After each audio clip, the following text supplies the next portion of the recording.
오늘 보실 말씀 신약성경 366쪽 히브리서 12장 1절부터 13절까지의 말씀 제가 읽겠습니다.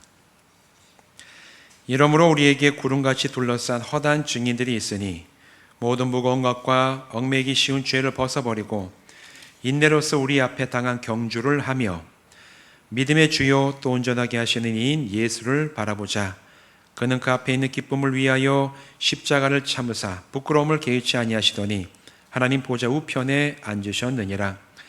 너희가 피곤하여 낙심하지 않기 위하여 죄인들이 이같이 자기에게 거역한 일을 참으신 일을 생각하라. 너희가 죄와 싸우되 아직 피 흘리기까지는 대항하지 아니하고 또 아들들에게 권하는 것 같이 너희에게 권면하신 말씀도 잊었도다. 일러스되 내 아들아 죄 징계하심을 경히 여기지 말며 그에게 꾸지람을 받을 때에 낙심하지 말라. 주께서 그 사랑하는 자를 징계하시고 그가 받아들이는 아들마다 채찍질 하심이라 하였으니 너희가 참음은 징계를 받기 위함이라. 하나님이 아들과 같이 너희를 대우하시나니 어찌 아버지가 징계하지 않는 아들이 있으리요. 징계는 다 받는 것이거늘 너희에게 없으면 사생자요 친아들이 아니니라. 또 우리 육신의 아버지가 우리를 징계하여도 공경하였거든 하물며 모든 영의 아버지께 더욱 복종하며 살려하지 않겠느냐. 그들은 잠시 자기의 뜻대로 우리를 징계하였거니와 오직 하나님은 우리의 유익을 위하여 그의 거룩하심에 참여하게 하시느니라. 무릇 징계가 당시에는 즐거워 보이지 않고 슬퍼 보이나 후에 그로 말미암아 연단받은 자들은 의와 평강의 열매를 맺느니라. 그러므로 피곤한 손과 연약한 무릎을 일으켜 세우고 너희 발을 위하여 곧은 길을 만들어 저는 다리로 하여금 어그러지지 않고 고침을 받게 하라. 아멘. 기도하시겠습니다. 하나님, 한 주간 동안 참 비바람이 몰아치고 많은 사람들이 수해로 인해서 어려움을 겪었습니다. 우리에게는 안전을 주셔서 감사한데 그러나 우리가 안전하다고 그냥 아무 일도 아닌 것처럼 여기는 것이 아니라 안타까운 상황에 처한 자들을 위해서 기도하고 함께 마음을 나누는 저희들 되게 하여 주시옵소서. 하나님, 이제 말씀을 나누니 성령님 우리의 심령 가운데 오셔서 진리의 빛을 비추어 주시고 이 말씀이 주님을 더욱 사랑하고 주님의 말씀 가운데 거하기에 합당한 기준이 되는 말씀 되게 하여 주시옵소서. 예수님의 이름으로 간절히 축복하며 기도하옵나이다. 아멘. 오늘 이곳에 모이셔서 또 온라인으로 함께 예배하는 모든 분들 주님의 이름으로 축복합니다. 오늘 이 시간에는 부활하시고 승천하신 예수님이 오늘날 무엇을 하시는가 여기에 대해서 함께 말씀을 나눠보려고 합니다. 우리는 성경을 통해서 예수님을 알 수가 있는데 성경은 예수님께서 사람들의 죄를 대신해서 십자가에서 죽으셨다가 3일 만에 다시 살아나셨음을 지금도 변함없이 읽는 모든 성도들에게 그 진리의 말씀을 증언하고 계시지요. 그리고 이 성경은 예수님께서 죽음을 이기시고 부활하신 다음에 약 40여일 동안 제자들과 함께 하시다가 하늘로 올라가셨다, 이렇게 사도행전 1장 9절에서 얘기를 하고 있어요. 여기에서 얘기하니 성경이 얘기하는 예수님께서 오르신 하늘은 우리가 이렇게 밤에 쳐다보니 물리적인 하늘이 아니죠. 성경이 말하는 하늘이라는 것은 물리적인 우주 공간이 아니라 하나님이 계시는 영적인 세계를 말하는 그 단어가 주님이 계시는 하늘이라는 그런 개념이에요. 그래서 우리가 천국이 어디 있습니까? 하면 어떤 분들은 천국이 저 목성 뒤에 어디쯤 있을 거 아닌가 뭐 이렇게 생각하시는 분이 계시면 거기에 없습니다. 천국은 하나님이 계시는 영적인 세계를 의미하는 것이기 때문에 예수님이 오늘 이 본문 말씀 2절에 보면 하늘로 오르셔서 하나님 우편에 앉으셨다는 것은 하나님이 통치하시는 영적인 세계로 올라가셨다는 얘기를 하고 있어요. 근데 사도행전에 보면 예수님이 하늘로 올라가심을 열심히 뚫어주고 보고 있었던 이 제자들에게 하늘에서 천사가 내려와서 얘기했던 내용이 기록이 되어 있죠. 사도행전 1장 10절 11절 말씀입니다. 올라가실 때 제자들이 자세히 하늘을 쳐다보고 있는데 흰 옷 입은 두 사람이 그들 곁에 서서 이르되 갈릴리 사람들아 어찌하여 서서 하늘을 쳐다보느냐. 너희 가운데서 하늘로 올려지신 이 예수는 하늘로 가심을 본 그대로 오시리라 하였느니라. 아멘. 우리 주님이 하늘로 올라가셨어요. 그런데 이 제자들이 올라가신 걸 보면서 이거 어디 가셨나? 자세히 하늘을 보고 있을 때 흰옷 입은 천사들이 나타나서 뭘 그렇게 하늘을 보느냐? 우리 주님이 그렇게 가신 것처럼 똑같이 오실 것이다. 이 얘기를 하고 있습니다. 그렇다면 한번 질문을 하고 싶어요. 승천하셔서 하나님 곁으로 가신 우리 주님이 다시 오시는 그날까지 도대체 예수님 무엇을 하고 계실까? 그리고 이 기간 동안 우리 주님은 오늘 나와 어떤 관계에 계시는 분이신가? 나를 위해서 뭘 하고 계실까? 여러분 여기에 대해서 궁금함을 가져보고 궁금하다, 뭐 하실까? 이런 질문을 해보신 분이 계십니까? 다 믿음이 좋으셔서 그런 질문은 뭐하러 하느냐 이제 저는 그런 질문을 하면 지금 그럼 하늘로 올라가셔서 여기 보면 하나님 우편에 계신 주님이 다시 오시는 그날까지 우리의 눈에 보이지는 않아요. 그러면 예수님 뭐 하실까? 그 주님 오늘 나와 어떤 관계 안에 계시는 분이실까? 저는 거기에 대해서 좀 궁금했던 적이 있습니다. 오늘 여기에 대해서 한번 우리가 살펴보자는 얘기예요. 예수님이 십자가에서 대속의 죽음을 죽으시고 3일 만에 다시 살아나셨다는 이 복음을 우리가 듣고 믿어질 때 우리는 죄사함을 받아서 죄인의 하나님의 자녀로 변화가 되고 비로소 그때 우리는 그리스도인이라고 불릴 만한 내면과 외면의 자격을 갖출 수가 있어요. 그때 우리는 그리스도인이 되는 겁니다. 이렇게 기독교 신앙을 가지게 되면 영혼에서부터 시작해서 우리의 일상적인 삶에까지 여러 가지 변화가 일어나게 돼요. 영혼도 변화되고 이 영혼의 변화가 생각도 변화시키고 내 마음도 변화시키고 또 말하는 방식도 변화시키고 내가 중요하게 여기는 가치 기준을 다 변화시키기 때문에 결론적으로는 우리의 생활도 다 변화된 모습으로 시간을 거치면서 우리가 이렇게 변화가 됩니다. 그런데 이런 여러 가지 변화 겪게 되지만 내가 이 복음을 믿고 기독교인이 돼서 겪는 이 변화가 보증하지 않는 것이 있어요. 성도는 어떤 고난과 어려움도 만나지 않을 것이다 라는 오해에 대해서는 우리가 정말 예수 믿고 구원받고 구원의 그 믿음의 그 여정을 가는 동안에 그 변화된 삶이 여기에 대해서는 보증하지 않습니다. 무슨 얘기냐? 예수 믿으면 아무런 어려움도 안 당하고 예수 믿으면 정말 모든 게 잘 풀리고 모든 것이 형통하고 다 좋을 것이다.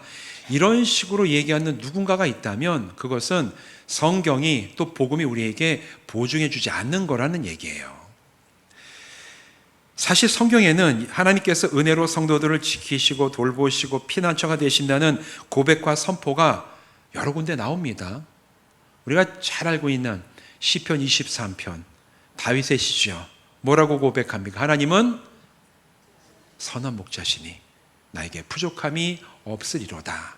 이 다윗이 남긴 이 시편에 그런 이 고백들이 많이 있는데 다윗이 남긴 이 이야기에 있고 고백을 보면 하나님 나의 선한 목자가 되시고 반석이 되시고 산성이 되시고 피난처가 되시고 이런 고백들이 많이 나옵니다.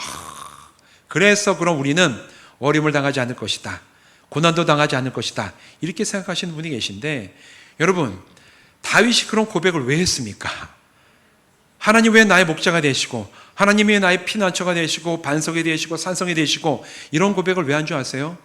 다윗이 극심한 고난을 당했기 때문에 그런 고난을 당하면서 그가 만났던 하나님이 베풀어 주신 은혜가 마치 선한 목자처럼 피난처처럼 피할 산성처럼 바위처럼 그 은혜가 풍성하게 임한 걸 경험했기 때문에 다윗이 그런 시편을 기록한 거예요.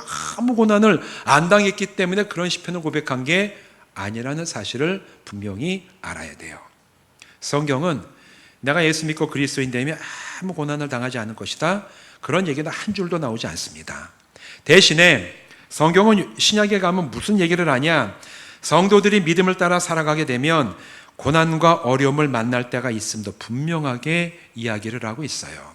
대표적인 말씀이 디모데후서 1장 8절입니다.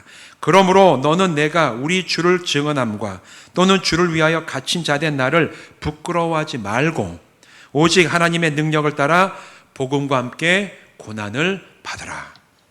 반대되는 얘기를 해요. 바울이 믿음으로 낳은 아들이라고 얘기하는 그 믿음의 아들 디모데에게 정말 중요한 영적인 교훈들을 많이 주는데 네가 예수 믿었기 때문에 너는 고난을 당하지 않을 것이다. 그런 얘기를 한 번도 한 적이 없죠. 오히려 반대로 너는 복음과 함께 고난을 받으라. 감당하라는 얘기예요. 가정은 늘상 고난에 있는 게 아니지만 믿음을 따라가다 보면 때로는 예상치 못한 어려움을 만나고, 믿는 사람이 정말 믿음의 길을 갈지라도 고난을 당하는 것은 어떻게 보면 육신을 입고 살아가는 우리 인생에 피할 수 없는 숙명과도 같습니다. 피할 생각을 하지 말라라는 거예요. 다시 말해, 신앙은 고난을 면제해 주지 않아요. 대신에 그리스도인은 달라요.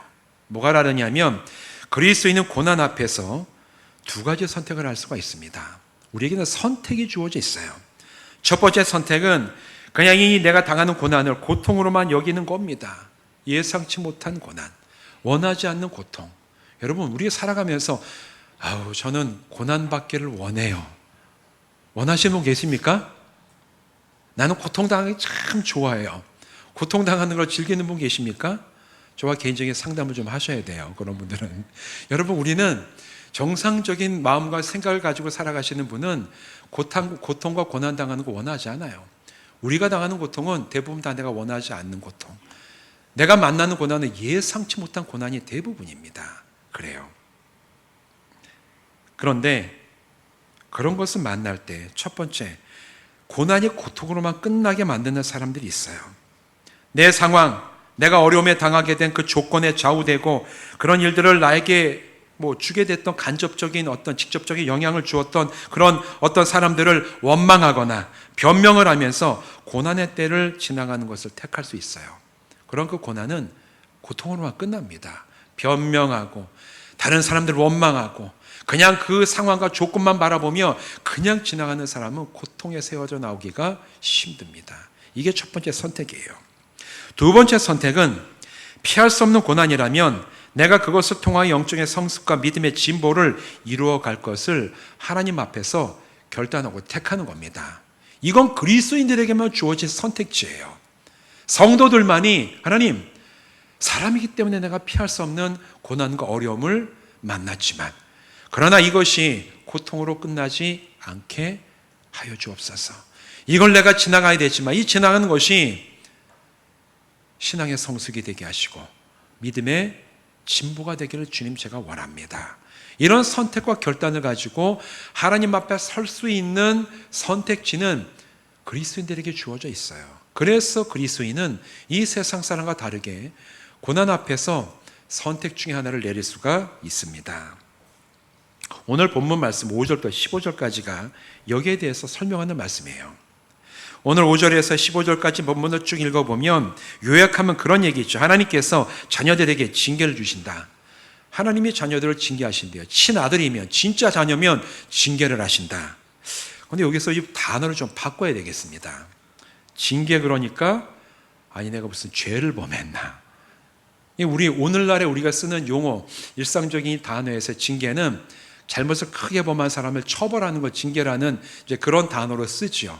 근데 이 성경이 처음 번역될 때는 그 단어가 그 의미가 별로 없고 다른 의미로 쓰였던 거예요. 그래서 오늘 우리가 이 본문을 그냥 옛날 번역식으로 징계라고 읽으면 하나님은 너 오늘 잘못한 거 이제 가지고 와, 처벌받아, 이러시는 분으로 생각할 수가 있는데 사실은 오늘 이 본문에 나오는 징계라는 단어는 훈련이라는 의미에 더 가깝습니다.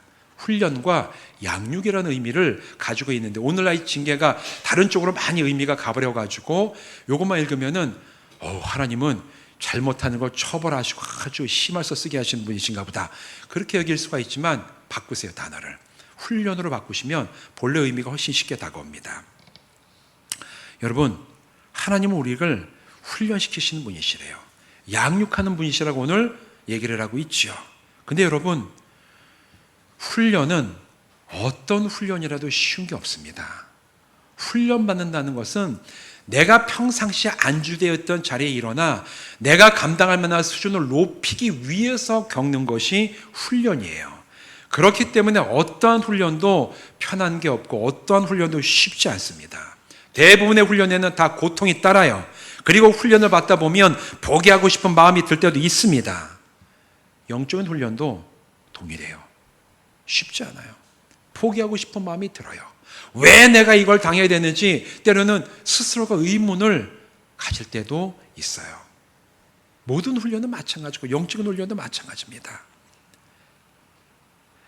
그런데 성도들의 삶 속에 당하는 고난, 때로는 이유를 알 수 없는 이 고난을 그냥 고통이라고만 생각하는 게 아니라 하나님께서 이것을 통해서 나에게 징계 곧 훈련과 양육을 거쳐가는 과정으로 주신 것으로 받아들일 수 있는 분은 앞에서 말씀드렸던 두 가지 선택지 중에서 첫째를 선택하는 사람과는 완전히 다른 결과를 맞아들이고 다른 열매 가운데 살아갈 수가 있다는 얘기를 오늘 이 성경 우리들에게 하는 겁니다. 10절을 통해서 그런 훈련을 잘 통과해가는 사람에게 하나님께서 뭘 하게 해주시는지 10절 마지막 부분에 이렇게 기록이 되어 있죠. 그의 거룩하심에 참여하게 하시느니라.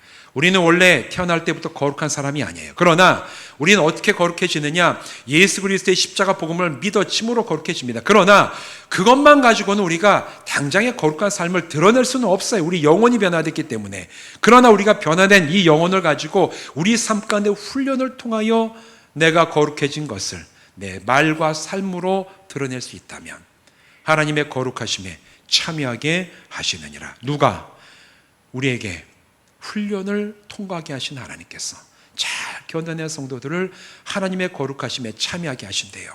그리고 또한 11절 마지막에 보면 이렇게 얘기를 하고 있죠. 의와 평강의 열매를 맺느니라. 누가? 이 훈련을 잘 마친 성도들에게, 그들에게 의로움과 평안함의 열매를 맺게 하신대요. 우리는 의롭지 않아요.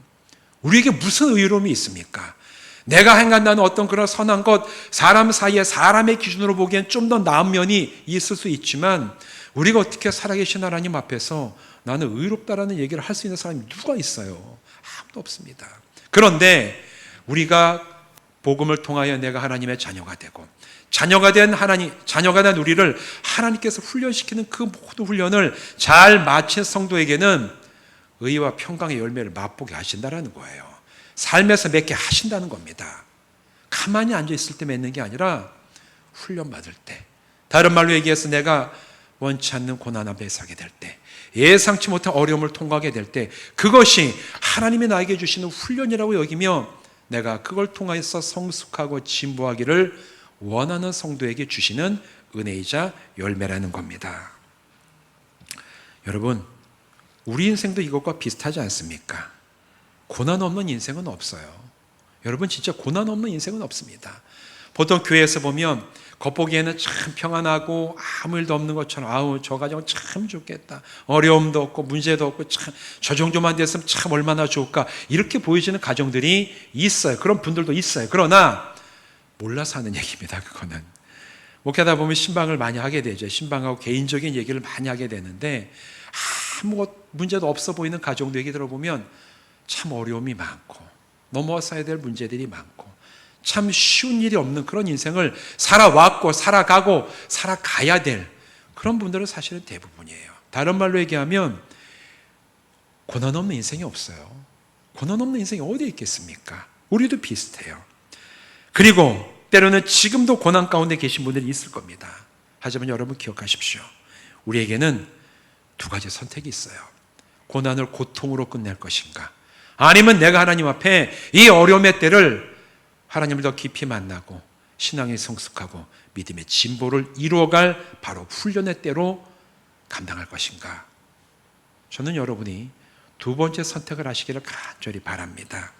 그래서 여러분의 모든 삶이 가만히 있어서 그냥 지나가는 삶이 아니라 때로는 차 어려움 앞에서 더 격렬하게 주님을 찾고 깊이 만남으로 하나님의 거룩하심에 참여하고 의와 평강의 열매가 하늘로부터 여러분의 삶에 주어지는 놀라운 은혜로운 삶을 살아가시기를 주님의 이름으로 축원드립니다. 근데 한 가지 의문이 들어요. 내가 영적인 성숙과 믿음의 진보를 이루기로 내가 결단을 내리고 선택을 하면 그대로 이루어질까? 그대로 이루어질까? 한번 여쭤보고 싶어요. 여러분, 내가 결단을 하고 사모하기만 하면, 내가 결단 내리고 의지를 강하게 먹기만 하면 내가 목표한 것이 내 삶에서 이루어집니까? 이루어질 때도 있지요. 근데 이루어지는 것과 이루어지는 걸 한번 비율로 보면 어떻습니까? 8대2부터 시작해 볼까요? 8대2. 손 드세요. 9대1. 거의 없다. 여러분, 우리는 잘 알아요, 나를. 다른 사람은 나를 몰라도 나는 나를 알잖아요. 경험상 압니다. 나의 어떤 의지와 결단이 얼마나 약한지. 내가 간절하게 원한 것을 내가 막 달려가다가도 이 세상에 딴 팔면서 유혹과 도전이 있으면 얼마나 잘 넘어가고 좌절하고 포기해서 이탈해버리는지 다른 사람은 몰라도 나는 알잖아요. 마음 먹는다고 우리가 다 아는 거 아닙니다. 사실 내 의지와 결단만 가지고 신앙훈련을 잘 마칠 수는 없어요. 그런데 여러분, 우리에게 대안이 있습니다. 그 대안은 예수님이에요. 우리에게 예수라는 대안이 있어요. 2절 말씀이 여기에서 얘기하고 있는데 우리 2절 말씀 한번 같이 읽어보실까요? 2절 같이 읽겠습니다. 시작. 믿음의 주여 이는 예수를 바라보자. 그는 그 앞에 있는 기쁨을 위하여 십자가를 참으사 부끄러움을 게으르지 아니하시더니 하나님의 보좌 앞에 앉으셨느니라. 아멘. 2절 말씀이 굉장히 중요한 두 가지 개념을 우리에게 주고 있는데 여기서 보면 첫 번째 시작하는 게 믿음의 주라는 얘기가 나와요. 믿음의 주, 믿음의 주를 바라보라. 믿음의 주라는 것은 이것만 읽으면 이게 그 의미가 확 와닿지 않습니다. 근데 이거는 이제 맨 처음에 쓰여진 헬라어 단어를 보면 이 믿음의 주라는 그 단어의 원래 의미가 뭐냐면 믿음의 창시자라는 뜻이에요. 믿음을 창시하신, 만드시고 시작하게 하신 분. 우리는 구원에 이르는 믿음을 은혜로 받아서 죄사함을 얻고 하나님의 자녀가 됐어요. 근데 내가 믿는 그 믿음의 내용과 본질은 누가 시작하셨냐면 예수님이세요. 예수님께서 십자가에서 나의 죄를 대신하여 죽으셨을 때 내가 믿는 그 믿음의 내용이 시작이 된 거예요. 예수님 나의 구원자가 되십니다. 언제 구원자가 되셨죠? 십자가에서 그 십자가의 고난을 버티시고 지셨을 때, 그때 우리가 믿는 그 믿음의 시작은 그래서 누가 하셨냐면 예수께서 시작하신 거예요. 그래서 오히 히브리서의 저자는 예수에 대해서 얘기할 때 예수를 믿음의 창시자라고 얘기를 한 겁니다. 그리고 또 뒤에 보면 온전케 하시는 이, 믿음을 온전케 하시는 이라고 얘기가 나오죠. 이 믿음을 온전하게 한다는 말은 믿음을 완성한다라는 뜻입니다. 원래 이 단어에 보면 하나님의 아들이신 예수께서 십자가에서 죽으심으로 보이신 순종은 하나님께서 태초부터 계획하셨던 구속의 사역을 완성하시는 절정이었어요. 여러분, 내가 구원받은 하나님의 구속의 그 계획은 어느 날 하루에서 그냥 뚝 떨어진 게 아닙니다. 하나님께서는 이 창세 때부터 죄로 인해서 죽을 수밖에 없는 사람을 구원하시기 위한 계획을 세우시고 구약의 그 긴 세월을 준비를 하시고 신약에서 예수님을 보내시고 하나님의 아들 예수가 십자가에서 처절한 죽음을 맞게 하심으로 그 긴 세월 동안 준비하셨던 인류 구원의 그 놀라운 계획을 완성하셨어요. 누가 완성하셨습니까? 예수님이 완성을 하신 거예요. 그래서 이 성경은 예수님을 믿음의 완성자, 내가 믿음을 통하여 구원을 얻은 그 놀라운 구원의 완성을 누가 이루셨냐? 바로 예수님이 이루셨다고 지금 오늘 이 본문 말씀 2절은 얘기를 하고 있는 거예요. 그래서 이 2절은 믿음을 시작하신 분, 또 그 믿음을 완성하신 예수를 어떻게 알아? 바라보라고 얘기하고 있어요. 예수님이 우리에게 계시잖아요. 나는 내 믿음은 내 결단과 의지만 가지고는 너무 쉽게 흔들리고 넘어지지만 걱정하지 마라. 우리에게는 대안이 있는데 예수가 계시다라고 오늘 성경은 얘기해 주고 있습니다.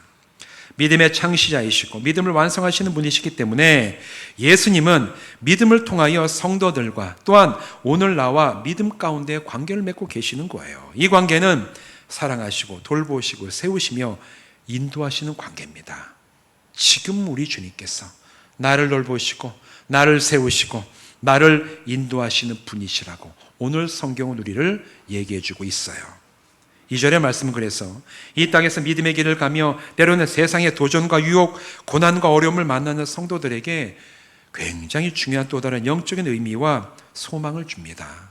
여러분, 나를 그리스도인으로 세우는 믿음은 내가 만든 믿음이 아니에요. 내가 내 믿음을 가지고 구원받는 게 아니라 예수 그리스도께서 십자가를 지심으로 시작하신 그 믿음, 하나님께서 오늘 성령님을 통해 나에게 주신 그 믿음을 통해서 나는 오늘 구원에 이른 줄로 믿습니다. 그 믿음은 주님께서 시작하신 믿음이에요. 그리고 그 믿음이 가능하게 하는 구원은 내가 완성하게 하는 구원이 아니에요. 내 안에 믿음을 시작하신 분은 예수님이시고 나에게 그 믿음이 가져오는 구원의 위대한 결말을 완성하실 분도 누구십니까? 예수님이십니다. 그렇기 때문에 이 세상에서 온전한 믿음의 길을 가기 위해 저와 여러분에게 필요한 것은 스스로 강해지는 게 아니에요. 내 의지를 강하게 하고 내가 강해져서 내가 이 모든 걸 내 능력으로 다 지켜나가는 것 어느 정도는 필요하지만 여러분 아십시오. 우리는 그렇게 강한 존재가 아닙니다. 그래서 이 세상에서 필요한 것은 스스로 강해지는 것이 아니라 내 안에 믿음을 시작하시고 완성하시는 예수 그리스도를 의지하는 겁니다. 매일 의지하는 겁니다. 내가 약할 때 또 의지하고 또 붙드는 거예요. 그게 우리에게 주신 놀라운 은혜이자 특권이라고 성경은 오늘 우리에게 얘기하고 있습니다. 모든 인생이 피할 수 없는 고난과 어려움의 때를 만났을 때 그것이 고통으로 끝나지 않고 영적인 성숙과 믿음의 진보가 되도록 오늘도 돌보시고 인도하시는 우리 주 예수 그리스도의 은혜를 오늘 내가 경험하여 아는 거예요.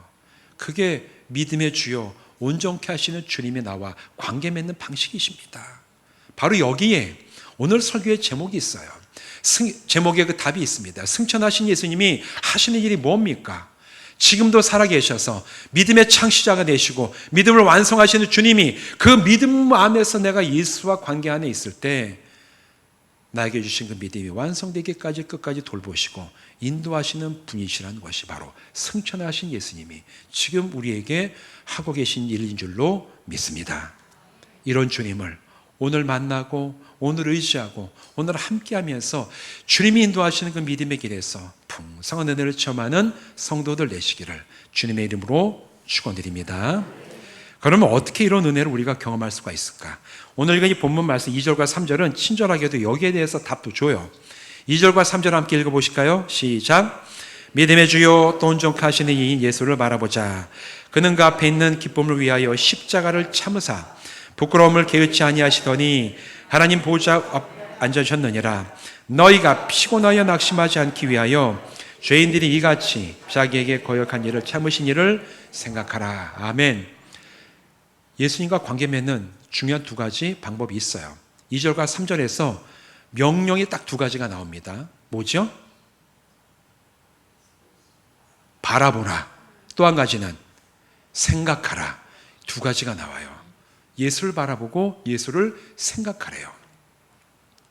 여러분, 이게 우리에게 주님의 은혜를 맛보고 경험하고 관계 안에 들어가는 최선의 방법이에요. 바라본다는 것은 여기서 그냥 내가 한번 눈길 주고 그냥 한번 바라보는 게 아니라 여기에서 원래 쓰인 원어에 보면 이 바라본다는 것은 내 눈을 그 위에 둔다라는 의미예요. 다른 말로 얘기해서 뚫어지게 집중해서 본다라는 얘기가 바라보라는 얘기에 있습니다. 여러분, 사람은 뭘 바라보며 살아가냐에 따라서 그 사람의 인생도 바뀌고 영향을 받습니다. 내가 뭘 바라보느냐에 따라서 그 사람은 거기에 굉장한 영향을 받으며 살아가요. 이거는 신앙적인 원칙이기도 하지만 일반 생활을 할 때도 꼭 중요합니다. 이게 내가 뭘 바라보고 살아가냐. 내가 늘 60평 아파트를 바라보고 내가 언젠가는 저 아파트에 들어. 그럼 그거 하는 사람이 있어요. 바라보는 게 그게 자기의 인생의 목표이기 때문에 뭐 그런 게 있어요. 오늘 여러분 뭘 바라보고 살아가십니까? 근데 성경은 예수를 바라보라는 거예요.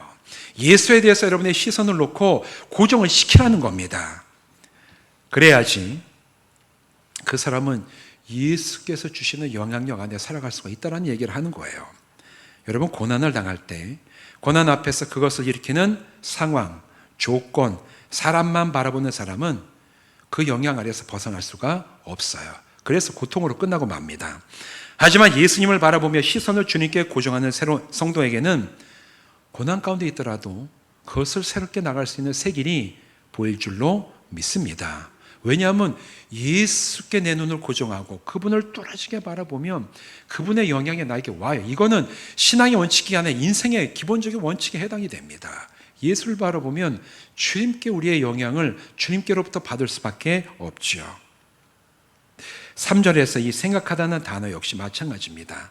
이 생각하다라는 의미는 신중하게 살펴 판단하고 결단한다는 의미가 있는 단어예요. 생각하다는 오늘 내가 뭐 먹을까? 이것도 생각이잖아요. 이런 생각이 아니라 신중하게 바라보고 선택해서 결단한다는 의미가 오늘 본문에 이 생각하다라는 단어에 있어요. 여러분, 신중하게 보려면 먼저 뭘 해야 되죠? 뚫어지게 바라봐야 돼요. 그래서 바라보다와 생각하다 같이 나오는 겁니다. 이게 바라봐야 신중하게 살펴보고 선택하고 판단해서 결론을 내릴 수가 있어요. 무슨 결론을 내려야 되느냐?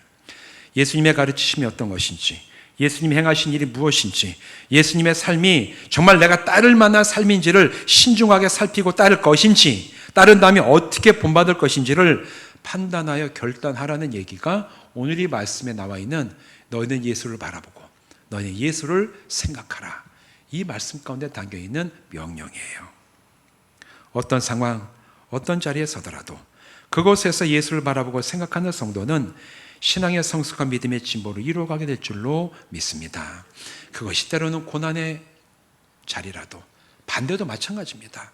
내가 하는 일이 너무너무 잘 풀리고 형통해서 마치 하나님 없이도 내가 살아갈 것처럼 자신만만해지는 때, 그때도 똑같이 교만함으로 넘어질 수 있어요.